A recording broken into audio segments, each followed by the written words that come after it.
بسم اللہ الرحمن الرحیم۔ عزیز دوستو السلام علیکم۔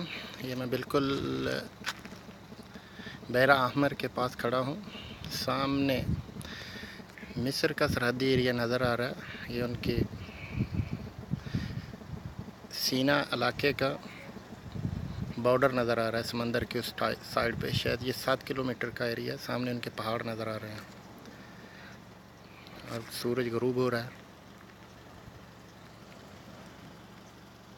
اس ٹائم۔ یہ وہ مقام ہے جہاں سے سیدنا موسیٰ علیہ السلام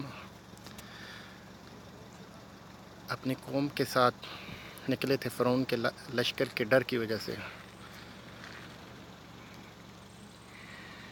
تو ادھر سے نکلتے ہوئے ان پہاڑوں میں داخل ہوئے۔ یہ وہ راستہ ہے جہاں سیدنا موسیٰ علیہ السلام